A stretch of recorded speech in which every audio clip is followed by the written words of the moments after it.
দর্শক আমন্ত্রণ জানাচ্ছি জনপ্রিয় online news portal the local Times এর বিশেষ আয়োজন নাগরিক দুর্ভোগ এবং করণীয় শীর্ষক লাইভ টক শো, যেটি হচ্ছে আমরা প্রতিদিন চেষ্টা করব কোনো না কোনো স্পটে দাঁড়িয়ে সেখানকার স্থানীয় যে দুর্ভোগ রয়েছে এবং সেগুলো তুলে ধরার চেষ্টা করবো। পাশাপাশি এই দুর্ভোগ নিরসনে বিভিন্ন নাগরিক ব্যক্তিত্ব যারা রয়েছেন, সাধারণ নাগরিক যারা রয়েছেন, তারা কি ভাবছেন, আসলে কিভাবে সমাধান করা যায়। অনেক ক্ষেত্রে আমাদের প্রশাসন এবং জনপ্রতিনিধি যারা রয়েছেন তারা কিন্তু নাগরিক দুর্ভোগের যে বিভিন্ন সমস্যা যেগুলো রয়েছে, নাগরিক দুর্ভোগ সৃষ্টি করে সেই সমস্যাগুলো নিরসনে স্থায়ী এবং অস্থায়ী যে পদক্ষেপ যেগুলো রয়েছে সেগুলো কিন্তু সমাধানে তারা খুব একটা গুরুত্ব দিলেও তারা কিন্তু সেটি সমাধানে স্থায়ী কিংবা দীর্ঘমেয়াদী কোনো পরিকল্পনা গ্রহণ করতে পারেননি। তো আমরা রাস্তায় দাঁড়িয়ে বিভিন্ন নাগরিকের সাথে কথা বলবো, তাদের কাছ থেকে জানার চেষ্টা করবো আসলে প্রশাসন যেভাবে সমাধান চাচ্ছে এবং নাগরিক কি সেই সমাধান সেভাবেই চাচ্ছে কিনা। আমরা কথা বলবো একজন সচেতন নাগরিকের সাথে। আজকে আমাদের সাথে উপস্থিত রয়েছেন একজন সচেতন নাগরিক, যিনি পেশায় সমাজকর্মী এবং সাংবাদিক, মঞ্জুরুল হাসান। তার সাথে কথা বলার চেষ্টা করবো, জানার চেষ্টা করবো আসলে বিভিন্ন নাগরিক দুর্ভোগ যেগুলো রয়েছে সেগুলো সমাধানে করণীয়টা আসলে আমাদের কি।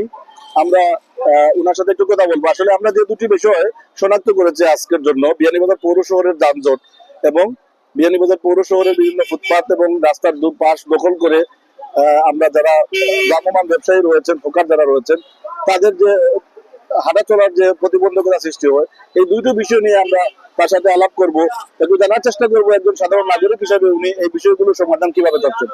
জি, আপনাকে স্বাগত জানাচ্ছি লোকাল টাইমস এর আজকের এই আয়োজনে। ধন্যবাদ আপনাকে। আমাদের বিয়ানীবাজারে তো যানজট এবং যে হকাররা যারা ফুটপাত দখল করে বসে আছে, দুইটি সমস্যা নিয়ে প্রশাসন এবং স্থানীয় রাজনীতিবিদ এবং জনপ্রতিনিধি যারা রয়েছেন তারা বিভিন্নভাবে প্রতিবন্ধকতা ভোগাচ্ছেন। সাধারণ মানুষের বিভিন্ন ধরনের দুর্ভোগ হচ্ছে এই বিষয়গুলোর জন্য।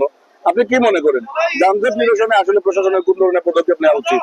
আসলে আমাদের বিয়ানীবাজারের যে বাজারে যে মহাসড়কটি আছে, প্রথমত আমরা যেটি দেখি বর্তমান 2025-এ এসে আমাদের এই রাস্তাটি, আমাদের এই সড়কটি, আমাদের যে সকল রাস্তাঘাটের মানুষের জনজীবনের যে সকল যানবাহনের আধিক্যতা বা মানুষের বাজার কেন্দ্রিক মানুষের যে ব্যস্ততা, সব মিলিয়ে আমাদের এই রাস্তাটির প্রশস্তকরণে আমাদেরকে দায়িত্বশীল প্রতিষ্ঠান, দায়িত্বশীল ব্যক্তিবর্গ এগিয়ে আসতে হবে প্রথমত।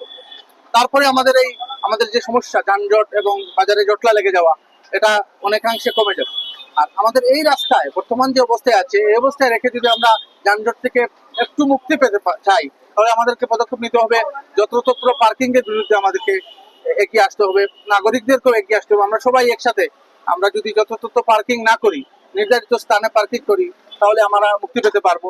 তাছাড়া আপনি বলেছেন আমাদের হকার এবং ফুটপাতে ব্যবসায়ীদের কথা, তাদের আসলে এটা পেটের দায় থেকে তারাও ব্যবসায় জড়িয়ে আছে, কিন্তু আমাদের জায়গার সংকট সব মিলিয়ে তাদের বসাটা কিন্তু বৈধ নয়।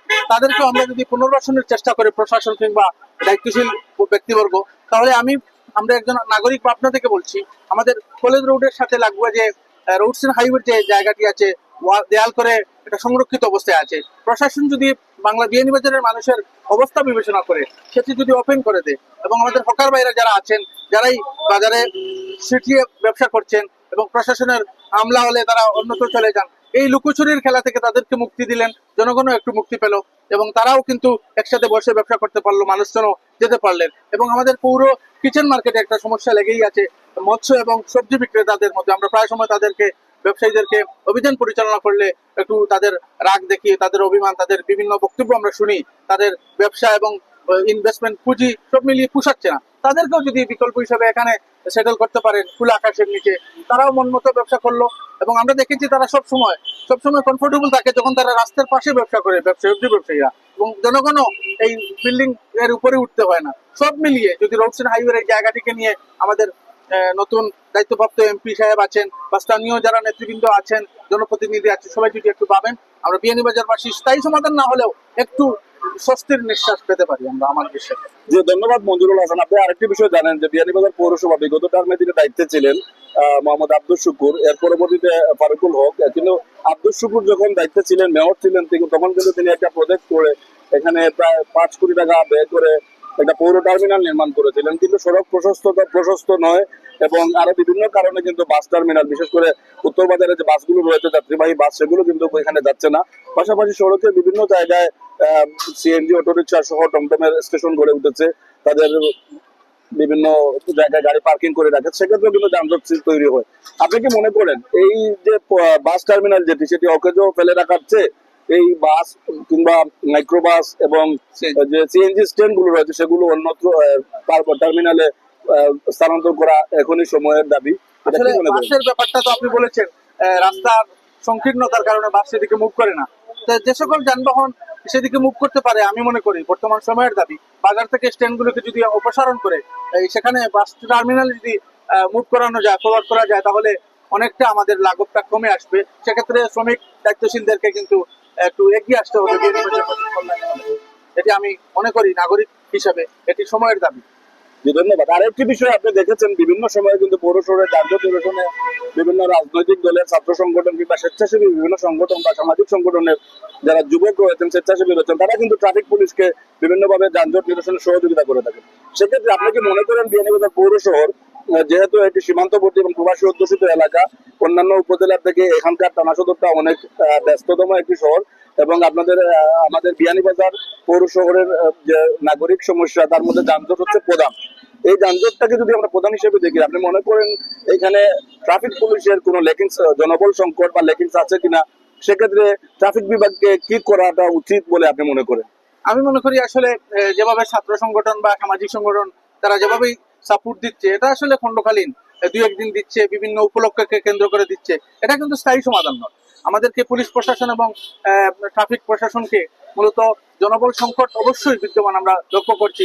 বাজারে প্রায় সময় ট্রাফিক থাকে না, বিভিন্ন ব্যস্ত সময়, দুপুরের সময় বা অফিস চলাকালীন সময় বলি বা রাতেই বলি। যেমন আজকে রমজানের আগের দিন বাজারকে দিকটা হুলস্থুলতা বেশি আমরা লক্ষ্য করছি, কিন্তু ট্রাফিকের উপস্থিতি সবসময় ছিল না। তো অবশ্যই জনবল সংকট, আমরা মনে করব এই বিষয়ক দায়িত্বশীল প্রতিষ্ঠান যদি তারা গুরুত্ব সহকারে বিষয়টি মেনটেন করে এবং যদি জনবল শর্ট থাকে, তাহলে সে বিষয়ে জনশক্তি বাড়িয়ে বিষয়টাকে পুনরুদ্ধার করা উচিত বিয়ানীবাজার শহরের চাহিদা অনুযায়ী। ধন্যবাদ মঞ্জুরুল হাসান আমাদেরকে সময় দেওয়ার জন্য। আসলে দর্শক, আপনারা যেমনটা শুনছিলেন, আমরা সমাজকর্মী এবং সংবাদকর্মী মোহাম্মদ মঞ্জুরুল হাসানের কাছ থেকে শুনছিলাম, আসলে বিয়ানীবাজার পৌর শহরে যানজট এবং যে ফুটপাত দখলের যে সমস্যা যেটি রয়েছে, সেটি আসলে বৃহৎ একটি নাগরিক সমস্যায় উপনীত হয়েছে। এই সমস্যা সমাধানে আসলে প্রশাসন, রাজনৈতিক নেতৃবৃন্দ এবং জনপ্রতিনিধি একাধিক আবার বিভিন্ন ধরনের পদক্ষেপ গ্রহণ করলেও স্থায়ী কোনো সুরাহা ঘটেনি। তো আমরা যেটা ওনার কাছ থেকে শুনলাম, সড়ক ও জনপথ বিভাগের একটি জায়গা, এখানে বিশাল বড় একটি জায়গা রয়েছে। যদি এখানে আমরা শুনেছিলাম বিগত সময়ে একটি মডেল মসজিদ নির্মাণ হওয়ার কথা, পরবর্তীতে সেটি ক্যান্সেলও হয়েছিল। এবং যদি প্রশাসন এবং স্থানীয় জনপ্রতিনিধি এবং রাজনৈতিক নেতৃবৃন্দ যদি চেষ্টা করেন সড়ক ও জনপথের কর্তৃপক্ষের অনুমতি সাপেক্ষে যদি হকারদের পুনর্বাসনে এই জায়গাটি ব্যবহার করা যায়, সেক্ষেত্রে আমার মনে হয় মঞ্জুরুল হাসান যিনি আমাদেরকে তার মতামত উপনীত করেছেন, তার যেটা মতামত এবং আমাদেরও একই মতামত, এটা এই সমস্যাটার সমাধান হয়ে যাবে। পাশাপাশি আমরা অনেক ব্যবসা প্রতিষ্ঠান রয়েছে যারা সরকারি জায়গায়, ফুটপাতের পাশাপাশি জায়গায় নিজেদের বর্ধিত অংশ যেটুকু আমরা বৃদ্ধি করেছি, সেগুলো যদি প্রশাসন একটু হস্তক্ষেপ করে এবং সেই বর্ধিত অংশটুকু যদি খালি করতে পারে, সেক্ষেত্রে কিন্তু মানুষের হাঁটা চলাচলের যে অবস্থা ফুটপাতে, সেটি কিন্তু সমাধান হয়ে যাবে। আর ট্রাফিক বিভাগের যে বিষয়টা আমরা উঠে এসেছে, ট্রাফিকের লোকবল সংকট, আমরা মঞ্জুরুল হাসানের কাছ থেকেও শুনেছি যে জনবল যদি বাড়ানো যায়, সেক্ষেত্রে ট্রাফিক বিভাগ যদি বিয়ানীবাজার পৌর শহরে জনবল বাড়ায়, সেক্ষেত্রে ট্রাফিক নিয়ন্ত্রণটা অনেকটাই সহজতর হয়ে যাবে। পাশাপাশি বিয়ানীবাজার পৌর শহরে যেসব সিএনজি স্ট্যান্ড, মাইক্রোবাস স্ট্যান্ড এবং পৌর বাস রয়েছে, যেগুলো যাত্রীবাহী বাস স্ট্যান্ড হিসাবে দাঁড় করে রাখানো হয়, সেগুলো যদি 5 কোটি টাকা ব্যয় নির্মিত লাসাইতলা খদুগঞ্জ এলাকায় দাসগ্রামের পশ্চিম পাশে, ওইখানে যদি লোকালে তীরবর্তী যে পৌর বাস টার্মিনাল রয়েছে যদি স্থানান্তর করে, তাহলে এই সমস্যার আসল সমাধান হবে। দর্শক, এতক্ষণ ছিলাম আমরা আপনাদের সাথে। আবারও পরবর্তীতে বিয়ানীবাজার পৌর শহর সহ বিভিন্ন ইউনিয়নের বিভিন্ন সমস্যা নিয়ে, নাগরিক দুর্ভোগ নিয়ে কথা বলবো, চেষ্টা করব প্রশাসন, জনপ্রতিনিধি এবং রাজনৈতিক নেতৃবৃন্দের পাশাপাশি যারা সাধারণ মানুষ রয়েছেন, সাধারণ নাগরিক রয়েছেন, তারা আসলে কিভাবে চাচ্ছেন তাদের দুর্ভোগটা সমাধান হওয়ার, সেই সব বিষয় নিয়ে। ততক্ষণ পর্যন্ত ভালো থাকবেন, সুস্থ থাকবেন। বিদায় নিচ্ছি, আমি শহীদুল ইসলাম সাজু। আসসালামু আলাইকুম।